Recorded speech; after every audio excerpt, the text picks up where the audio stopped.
Hello everyone, welcome to civil stat. आज हम बात करेंगे इस वीडियो के अंदर आपके the most expected question for your TET exam. और इसके अंदर जो हम कवर करेंगे वो करेंगे obviously the subject is biology. ठीक है, हर बार की तरह मैं आपके लिए फिर से क्वेश्चंस लेकर आई हूँ जो आपके एग्जाम के लिए बहुत ज़्यादा इंपॉर्टेंट है। ठीक है, तो जो हमारी स्ट्रैटेजी है वो किसी भी क्वेश्चन को सॉल्व करने के लिए वो हमेशा सेम रहेगी, जैसे कि मैं आपकी प्रीवियस वीडियोज़ के अंदर भी हम डिस्कस कर चुके हैं। तो let us start with the next series of your questions, and the very first question is, which of the following does not show heterotrophic nutrition. तो इसमें से आपको बताना है इन ऑप्शंस में से ऐसी कौन सी आपका जो ऑर्गेनिज्म है that does not show heterotrophic nutrition. Heterotrophic का मतलब क्या होता है, इससे पहले आपको ये देखना है कि हेटरोट्रॉफिक बेसिकली है क्या। सो हेटरोट्रॉफिक क्या है, इसके अंदर जो आपका न्यूट्रिशन है it basically depends upon the other organism, यानी हम न्यूट्रिशन के लिए किसी और पर डिपेंड रहते हैं। So the answer will be your green plants. ठीक है जी, तो आंसर है आपका green plants, that is D. क्योंकि जो आपके प्लांट्स होते हैं वो कैसे होते हैं, green plants are autotrophic in nature, है ना। ऑटोट्रॉफिक होते हैं आपके ग्रीन प्लांट्स, इसलिए they are autotrophic, that is why they are heterotrophic, they are not in the heterotrophic nutrition. Next one is what is considered as the normal blood pressure in humans. तो human के अंदर normal blood pressure कितना होता है आपका, that is आपके पास option है 140/80, 120/80, 70/80, 50/50। This is mm of Hg stands for your mercury। ठीक है, so the correct answer is your 120/80 mm of Hg। ठीक है, सो नेक्स्ट है आपका next question is which of the following is the smallest gland, है ना, सबसे छोटा ग्लैंड जो प्रेजेंट होता है आपकी बॉडी के अंदर, मतलब पूरी बॉडी के अंदर। अब आपको थ्रू आउट द बॉडी देखना है कि सबसे छोटा ग्लैंड जो है वो कौन सा होता है थ्रू आउट द बॉडी, पूरी बॉडी के अंदर। ठीक है, then the correct answer is your pituitary gland, it is the smallest gland of the body. तो आपको सलाइवरी ग्लैंड देखना है कहाँ प्रेजेंट है। देखो हर बार की तरह, क्योंकि मैं हर वीडियो में ये चीज आपको बोलती हूँ, फिर से मैं आपको ये चीज बता रही हूँ कि आपको क्या करना है, यहाँ पर आपको देखना है कि सलाइवरी ग्लैंड कहाँ प्रेजेंट है और थायराइड ग्लैंड कहाँ प्रेजेंट है, और साथ साथ में आपको इनके फंक्शंस भी करने हैं। तो इससे क्या होगा, जब आप इन दोनों के फंक्शंस भी कर लोगे तो आपको कहीं ना कहीं अगर मोस्ट एक्सपेक्टेड क्वेश्चन में ये क्वेश्चंस भी आपके ऐड हो जाते हैं। और ऐसा करने से आपका जो दायरा है किसी भी चीज को करने का, या लिमिट कह सकते हो, तो वो जो एक लिमिट होती है वो लिमिटलेस बन जाता है टॉपिक। यानी जब आप सलाइवरी ग्लैंड करोगे तो आप उसके अंदर हार्मोन वो कहाँ प्रेजेंट है, क्या करता है और इसके क्या फंक्शंस हैं, ठीक है, कहाँ कहाँ आप और एंजाइम्स को जो है वो यूज कर सकते हैं, क्योंकि इनके ग्लैंड्स के अंदर क्या होता है, आपके hormones enzymes they are also present. और एंजाइम्स और हार्मोन्स में डिफरेंस भी होता है। ठीक है, तो आपको सबसे पहले ग्लैंड्स क्या है उनकी डेफिनेशन भी पता होनी चाहिए, ना, ग्लैंड्स क्या है वो भी पता होने चाहिए। यानी कि आपको हर एक टॉपिक के अंदर उसका सबसे पहले कंसेप्ट पता होना चाहिए, उसके बाद ही आप कुछ आगे फर्दर कर सकते हैं उसके अंदर। Okay, so the next question is where is bile juice secreted in human body. सबसे पहले जो आपका बाइल जूस है, ये देखो क्या होता है, bile juices are bilirubin and biliverdin. उसके बाद सिक्रेटेड, यानी कि कौन इसको सिक्रीट करता है, this is the key term, क्योंकि सिक्रीट करना या स्टोर करना, देखो अगर स्टोर करना आएगा तो इसका आंसर कुछ और बन जाएगा, अगर सिक्रीट प्रोड्यूस बोला तो इसका आंसर कुछ और बन जाता है। इसलिए सबसे पहले आपको क्वेश्चन को ध्यान से पढ़ना है। इसके अंदर पूछा है बाइल जूस सिक्रीट कौन करता है ह्यूमन बॉडी के अंदर, large intestine, small intestine, gall bladder या liver. The answer is your liver. Gall bladder में वो स्टोर होता है, इसीलिए मैंने कहा कि अगर स्टोर आता है तो गॉल ब्लैडर बन जाता है, otherwise liver is the correct answer. ठीक है, और एसेसरी ग्लैंड्स के अंदर आपके लिवर आते हैं। This is your bile juice. तो बाइल जूसेस कितने तरह के होते हैं आपके, बाइल जूसेस जो हैं वो आपकी दो तरह के होते हैं, that is your bilirubin and biliverdin. Bilirubin biliverdin, ठीक है, दोनों क्या करते हैं, अगर इनकी सिक्रेशन ज्यादा स्टमक में जाए और इनकी सिक्रेशन बढ़ जाए तो we call it as jaundice, ऐसा। दैट इज व्हाई जॉन्डिस जो होता है वो आपके लिवर से भी रिलेटेड होता है, सिक्रेशन आपकी लिवर से ही आती है, secreted in human body by liver. तो इसका आंसर बन गया आपका liver. Next is your, so this is the explanation I have written over here. ठीक है, दिस इज योर एक्सप्लेनेशन, तो आप यहां से भी इसको वो कर सकते हो। ठीक है, इट इज येलो सिक्रेशन है that is produced in the liver. ठीक है, it is produced in the liver and passed to the gallbladder for concentration, and storage, ये मैं आपसे कह रही थी कि स्टोर कहां पर होता है, storage and transport into the first region of the small intestine, यानी कि ड्यूडेनम में ये रिलीज होता है। तो कहां पर आपका सिक्रेट होता है, that is into the small intestine, और इसका फंक्शन क्या होता है, it aid in the digestion of fats in the duodenum. So here it has the function also, तो मैंने आपको यहाँ पर फंक्शन भी मेंशन किया है, ठीक है। कहां पर सिक्रीट होता है ये भी एक्सप्लेनेशन में मेंशन है, स्टोर कहां होता है वो भी इसका मेंशन है यहाँ पर।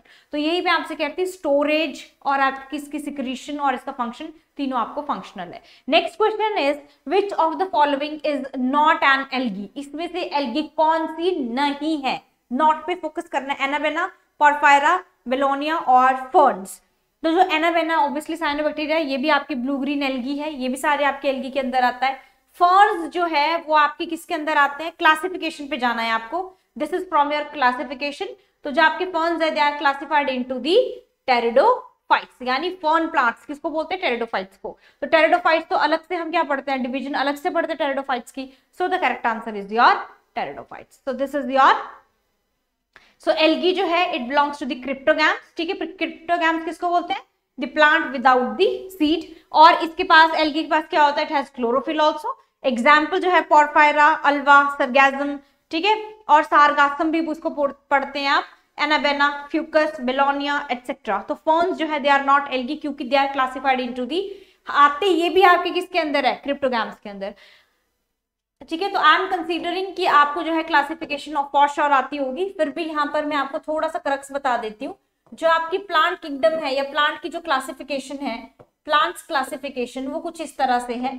प्लांट्स जो है they are broadly divided into two parts, that is your cryptogams, ठीक है। सबसे पहले आते हैं आपके क्रिप्टोगैम्स, उसके बाद आते हैं आपके फनेरोगैम्स। तो जो क्रिप्टोगैम्स है वो कौन से होते हैं आपके वो प्लांट्स हैं जिनके पास ना तो कोई सीड है और ना ही कोई फ्लावर है, और फनेरोगैम्स के अंदर हम पढ़ते हैं सीड एंड फ्लावर। तो अगर मुझे इसको डिफरेंशिएट करना हो तो I can write over here कि जो क्रिप्टोगैम्स है इनके पास क्या है, no flower plus no seed, no flower no seed, whereas जो फनेरोगैम्स है दे हैव फ्लावर भी है उनके पास प्लस सीड भी है, ठीक है। तो जो क्रिप्टोगैम्स है दे mainly contains the three kind of your kingdoms or classifications classes, that is called as Thallophyta, Bryophyta and Pteridophyta, ठीक है। whereas Phanerogams it contains both the gymnosperms and the angiosperms. Further, angiosperms contains the monocots and the dicots. तो मैं आपको ये सिर्फ एक तरह से कट शॉट बता रही हूँ, this is your plants classification generally. अब जो थैलोफाइटा के अंदर आप एग्जाम्पल पढ़ते हो, you study basically the algae, ठीक है। यहाँ ब्रायोफाइट्स में आप ज्यादातर मॉसेस, लिवरवर्ट्स, ये सारी चीजें पढ़ते हो। यहाँ पर आप पढ़ते हो fern plants, Adiantum and all. Gymnosperm में आप पढ़ते हो वो वाले फ्लावर्स और सीड्स वाले प्लांट्स होते हैं, बट जो सीड्स होते हैं दे आर ऑलवेज नेकेड। तो सीड्स जो होते हैं वो कैसे होते हैं, यहाँ पर नेकेड होते हैं, whereas एंजियोस्पर्म के अंदर सीड्स जो होते हैं दे आर कोटेड वन, ठीक है। So these are your coated seeds, ये डिफरेंस होता है इनके बीच में। तो एंजियोस्पर्म्स जो होते हैं they are the higher plants. This is the cut shot, ये मैं आपको बहुत शॉर्ट में बता रही हूँ। तो this is how you basically study the plant kingdom. ऐसे पढ़ते हो आप किसको, प्लांट किंगडम को। तो आपको यहाँ से क्वेश्चन यहाँ से आया कि इसमें से एल्गी, तो एल्गी ऑब्वियसली आपने एल्गी के अंदर पढ़ा होगा, और आप फर्न कहां पढ़ रहे हैं यहाँ पर, तो इसका आंसर क्या बन जाता है आपका, that is right answer is D, क्योंकि ये आपके आते तो क्रिप्टोगैम्स के अंदर है but they are not included into the algae, ठीक है। Okay, next question is this genetic disorder occurs due to an additional chromosome. Additional chromosome होता है, कहां ऐड होता है वो, 21st ऑटोसोमल क्रोमोसोम के अंदर, and result into the mental retardedness, eye protruded and irregular physical structure। इसमें से कौन सी डिजीज है वो, तो की वर्ड इसके अंदर एडिशनल है क्रोमोसोम का, 21st नंबर पे ऐड होता है, ठीक है। तो उसको आप क्या बोलते हो, ठीक है। So the correct answer is your C, that is Down syndrome. इसके अंदर क्या होता है आपका, ऐड हो जाते हैं कैरेक्टर्स, ठीक है। Next one is what is the chromosomal condition. Chromosome की कंडीशन क्या होगी, किसके अंदर, of a zygote developing into a male, यानी कि अगर बेबी डेवलप हो रहा है and it is becoming male, obviously अगर मेल है तो उसके अंदर कौन सी आपकी जो है फीचर्स जो है वो ऐड होंगे, यानी सेक्स डिटर्मिनेशन से क्वेश्चन है। तो क्या होगा, मेल क्रोमोसोम के पास क्या होता है वाई और फीमेल क्रोमोसोम का X, so the correct answer is your B. तो एक्स फीमेल से आता है और मेल से क्या आता है आपका वाई, तो एक्स वाई मिलकर क्या बनाता है आपका बॉय और एक्स एक्स फीमेल। डन, ये हो गया आप। सो दिस जो section it is from your sex determination. तो sex determination is again an important point, ठीक है जी, ये हो गया आपका सेक्स डिटर्मिनेशन टॉपिक, यहां से आपको एक क्वेश्चन आया है, ठीक है। Next question is what does mutation of genes mean. अगर म्यूटेशन, अगर जीन्स में किसी तरह का म्यूटेशन हो रहा है, या वो हम कहते हैं कि जो म्यूटेंट है, या म्यूटेंट किसको कहते हैं, जो म्यूटेशन कॉज करता है, और mutation it is a process है जो जीन्स के अंदर होता है। तो बेसिकली यहाँ पर आपसे म्यूटेशन की डेफिनेशन पूछी जा रही है। मैं हर बार ये चीज बोलती हूँ और हर वीडियो में शायद मैंने कहा होगा for maximum of your time's, कि मैं ये कहती हूँ कि या तो आपको क्वेश्चन डेफिनेशन से आता है क्योंकि वो देखना चाहते हैं कि आपको कंसेप्ट कितना क्लियर है, या फिर आपको जो ऑप्शन आता है वो आपके ऑब्वियसली यूजेस या फिर आपके एप्लीकेशन से आता है, क्योंकि दे वांट टू सी कि आपको कितने ज्यादा उनके एप्लीकेशंस भी पता है, ठीक है। तो this is your question from the concept कि आपको म्यूटेशन की डेफिनेशन क्या पता है। आपको म्यूटेशन तो पता है कि चेंज होता है, पर कैसा चेंज है ये, क्रोमोसोम के अंदर, ग्रेजुअल चेंज जीन के अंदर which is not inheritable, gradual change in a gene which is heritable, या sudden change in a gene which is inheritable. तो इसमें से कौन सा ऑप्शन जो है वो सही है, so the correct answer is your D, that is sudden change in gene which is inheritable, इसको कहते हैं आप म्यूटेशन। तो ये तो आपको क्लास 12 की उसमें बुक में भी मिल जाएगी, जो कि इसकी डेफिनेशन म्यूटेशन की। दैट इज वाई आपको डेफिनेशन में बहुत ज्यादा फोकस करना है, ठीक है। डेफिनेशन को रटना नहीं है बट समझना है, क्योंकि वहां से जब आपका कंसेप्ट एक डेवलप होता है उसके बाद ही आप उसके यूजेस भी कर सकते हैं। So this is your mutation का एक्सप्लेनेशन मैंने यहाँ पर आपको दिया हुआ है। So what is it, this is what it is a sudden change है एंड परमानेंट चेंज है in a gene, mostly due to the environmental external reasons की वजह से, जैसे कि UV radiation from this and etcetera. It is heritable from one generation to another. A gene mutation is a permanent alteration in the DNA sequence that makes up a gene. यानी gene के अंदर क्या होता है, DNA obviously. So this is your, so I have added the explanation just to make sure कि आपको थोड़ा सा जहां जहां मुझे लगता है कि it is needed और much needed, मैंने आपको वहां पर explanation ऐड करने का मोटिव भी यही है कि आपको चीजें जो है वो और ज्यादा क्लियर हो जाए, ठीक है। So the next question is respiratory disease हो गई या कार्डियोवास्कुलर डिजीज है, थ्रोट है, इन्फ्लामेशन है, chest pain and congestion, these diseases occur due to which pollution. Respiration लेना देना, ये सारी चीजें, रेस्पिरेशन, कार्डियोवास्कुलर, थ्रोट इन्फेक्शन है ना, इन्फ्लामेशन जो होती हैं, ये सारी की सारी चीजें जो है वो आपको कौन से पोल्यूशन में मिलती है। So it's correct answer is your ozone pollution. Ozone pollution की वजह से क्या होता है, ये सारी की सारी चीजें होती हैं आपकी, ठीक है। तो ओजोन जो पोल्यूशन, नॉइज पोल्यूशन से थोड़ी ये सारी चीजें होंगी, ठीक है, प्लास्टिक से भी नहीं होगी। हालांकि प्लास्टिक पोल्यूशन जो इट इज द करंट, आपका करंट अफेयर चल रहा है। A group of archaebacteria, ठीक है जी, archaebacteria it is used in the production of, archaebacteria को कहाँ यूज करते हैं। इसी के साथ साथ आप देखो जो archaebacteria it comes under the kingdom Monera, ठीक है। आर्के बैक्टीरिया के अलावा दूसरे कौन से बैक्टीरिया होते हैं जो मोनेरा किंगडम के अंदर आते हैं, that is called as eubacteria. तो archaebacteria and eubacteria and कर सकते हैं आप यहाँ पर, this is the true bacteria. Eubacteria को ही ट्रू बैक्टीरिया भी कहा जाता है, ट्रू स्ट्रक्चर है। तो आर्के बैक्टीरिया जो है they are used in the production of which kind of bacteria, that is sorry किसमें प्रोडक्शन करते हैं, that is in the methane. क्योंकि आर्के बैक्टीरिया के अंदर जो मार्शी कंडीशन के अंदर सर्वाइव करते हैं organisms, they are called as methanogens. और हमने ये बहुत बार, बहुत सिंपल सी टर्म है ये, तो ये जो मिथेनोजेंस है they basically in the methane gas production में they are helpful, and methanogens जो होते हैं they are present in the ruminant of the cattles. So these are some kinds of your important points that should be remembered or that should be in the mind. ये है आपके आर्के bacteria से related. So this is from your kingdom Monera.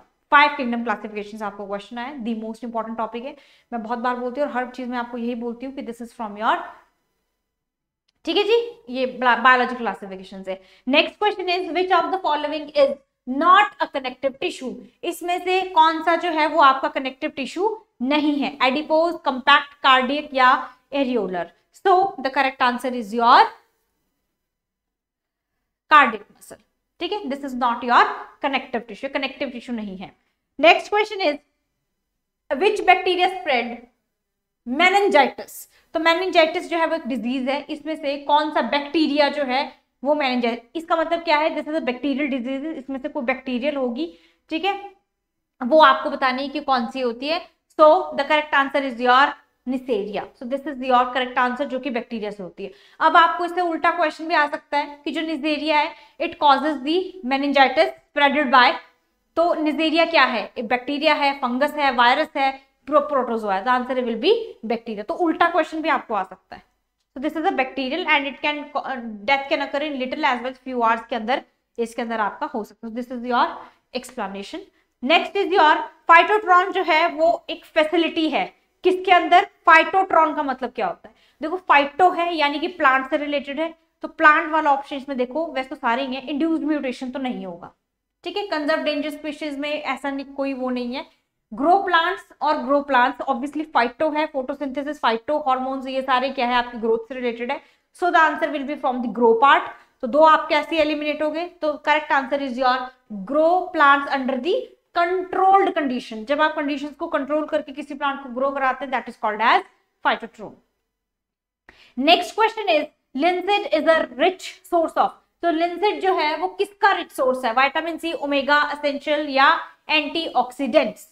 So the correct answer is your B, that is omega-3 fatty acids. So it's a food and a fiber crop है, food और fiber दोनों crop है, that is grown in a cooler region में grow किया जाता है linseed, और इसका जो oil है it is extracted from its seeds, that is why it is called as linseed oil, ठीक है, very good source of omega-3 fatty acids and it is able to prevent the deposition of fat in the blood vessels. So omega-3 fats, this is your linseed, so it is rich source.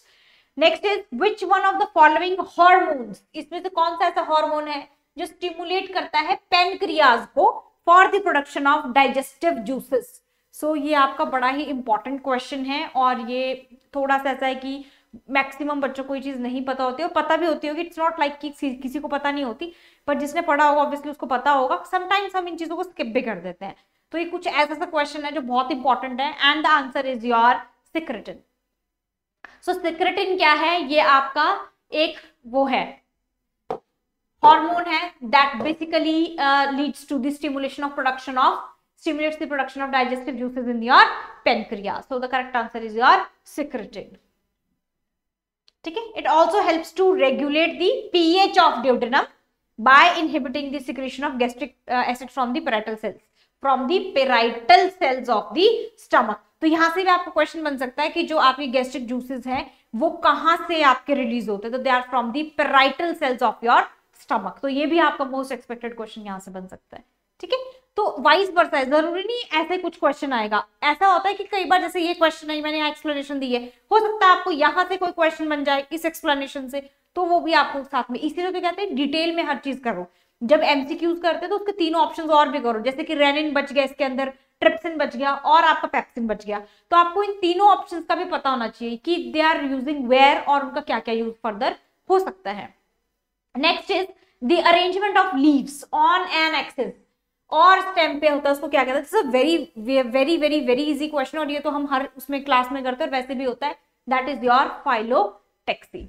Next is acute lead poisoning is also known as, तो lead poisoning को आप और क्या क्या बोलते हैं, so this is from your human health and diseases, direct question है, explanation की बात ही नहीं है इसके अंदर, फिर भी this is your plumbism. So the correct answer is your option B, that is plumbism, ठीक है। तो ये हम कहाँ करते हैं, ह्यूमन हेल्थ एंड डिजीजेस के अंदर हम करते हैं, ठीक है जी। तो चाहे आप सेल्फ स्टडी कर रहे हो, चाहे आप कहीं से कोचिंग ले रहे हो, हार्डली मैटर्स, आप इन क्वेश्चंस को देखो कि क्या आपसे ये क्वेश्चन सॉल्व हो रहे हैं। इफ इट इज यस, तो ठीक है कि आपको चीजें जो है वो समझ आ रही हैं, that is really very good. अगर आपको लगता है कि नहीं ये चीजें नहीं हो रही हैं या आपने ये चीजें पहले नहीं की है, तो कोई बात नहीं, आप इन टॉपिक्स को जाकर दोबारा चीजें वो कर सकते हैं, ठीक है जी। Okay, next is, so it's a condition, ठीक है, यहाँ पर एक्यूमुलेशन होती है आपकी बॉडी के अंदर। विच of the following is the main thinking part of the human brain, thinking part बताना है आपको मेन, इसमें से आपका थिंकिंग पार्ट जो है वो कौन सा है? Thinking part of the human brain, main mid brain, hind brain, forebrain और cerebellum. So the correct answer is your forebrain. अब आपको क्या करना है, आपको मिड ब्रेन वाला, हैंड ब्रेन या हाइंड ब्रेन जैसे भी आप प्रोनाउंस करते हैं, सेरेबेलम, इन तीनों के फंक्शंस भी आपको बताने हैं। एंड मोर ओवर आपको इन चारों के चारों पार्ट्स को क्या करना है, डिटेल में भी पढ़ना है कि इसके अंदर कौन कौन सी चीजें आती है। तो you have to study them in detail. So I am mentioning over here कि आपको ये चीजें डिटेल में करनी है। इनके फर्दर पार्ट्स भी होते हैं, you are very well known about this things. तो मिड ब्रेन, हाइंड ब्रेन क्या है वो आपको, यानी कि नर्वस सिस्टम के अंदर ये वाला पोर्शन जो है आपके, that is the important parts of the brain. ठीक है, ये आपको क्या करना है, डिटेल में जाके पढ़ना है। ठीक है जी, okay. So this is your forebrain. Thinking process है आपका, सेंसरी इंफॉर्मेशन जो है collected from various sense organs, जैसे कि आपके ऑल्फैक्टरी नर्व्स, जैसे ears, eyes, nose, tongue and skin. Next is the latter, यानी कि second formed primary xylem elements को आप क्या बोलते हो? तो सेकंड फॉर्म्ड जो आपके जाइलम होते हैं, प्राइमरी जाइलम्स होते हैं, उनको आप क्या कहते हो? You call them metaxylem. So this is your metaxylem. ठीक है, this is the second formed primary xylem है आपका मेटाजाइलम। तो ये जाइलम और फ्लोएम कहाँ यूज होते हैं आपके? They are called as the vascular bundles और वास्कुलर सिस्टम, जो आपके transport of the food and water में होते हैं। तो वास्कुलर बंडल के अंदर आपका जाइलम भी आता है एंड आपका फ्लोएम भी आता है। Next is which of the following vitamin contains cobalt? Cobalt कौन सी विटामिन है जो कोबाल्ट कंटेन करता है? So it is again a direct question. ये आप जब आप विटामिन एंड मिनरल्स वाला सेक्शन करते हो वहां पर आता है, the answer is your vitamin B12। और विटामिन B12 और कहाँ प्रेजेंट होती है? नेचुरल जो सोर्स है आपका विटामिन का वो क्या है? विटामिन B12 का, it is your curd, it contains your vitamin B12। ठीक है, next is your which among the following is essential gene material? So genes जो होते हैं they are mainly composed of your DNA, so the correct answer is your DNA। ठीक है, hepatitis क्या है? It is a general term for a disease that is caused bye, hepatitis जो है वो जनरल टर्म है, वो किसकी वजह से होता है? हेपेटाइटिस वायरस की वजह से, बैक्टीरिया की वजह से या पैरासाइट की वजह से? तो हेपेटाइटिस जो है it is caused by the viruses. Next is which of the following is a large blood vessel? Large है blood vessel and it also carries the blood away from the heart, away from the heart blood. So the correct answer is your obviously the artery. Larva of the cockroach is called as, देखो जो larva होता है ना cockroach का, it is of 3 types, जैसे जो 3 distinct stages में होता है आपका, egg, nymph and adult. So the correct answer is your nymph, B nymph is the correct. तो लार्वा है आपका कॉकरोच का। This is from your animal kingdom या एनिमल क्लासिफिकेशन से आपको ये क्वेश्चन आया है। ठीक है जी, so this was your last question of the video. ये कुछ ऐसे क्वेश्चंस हैं जो आपके लिए बहुत ज्यादा इंपॉर्टेंट है। ठीक है, तो ये क्वेश्चन आपको, आप जो है इनको सॉल्व कर लीजिएगा, आप इनको ध्यान में रखिए, इनको कीजिए। इनको करने से क्या होगा, आपकी बहुत सी चीजें जो होंगी वो क्लियर हो जाएंगी। जो आपको लगता है कि इसमें से टॉपिक जो है वो आपने नहीं किया है, please go and revise it. और अगर आपको लगता है कि हाँ ये सारा टॉपिक हो गया, तो you are on a very right path, obviously आपने इतनी तैयारी की है। So these are kind of a most expected question for your TET exam from the subject is biology. ऐसे ही और क्वेश्चंस के लेकर हम आपके सामने आते रहेंगे। ठीक है, अगर आपको वीडियोस अच्छी लगे तो please like, share and subscribe our channel also. ठीक है, जब नेक्स्ट वीडियो के लिए, तब तक के लिए आप बहुत अच्छे से प्रिपेयर कीजिए, और भी सारे क्वेश्चंस लेकर हम आपके सामने फिर से आ जाएंगे। Till then thank you and have a nice day, take care, bye bye.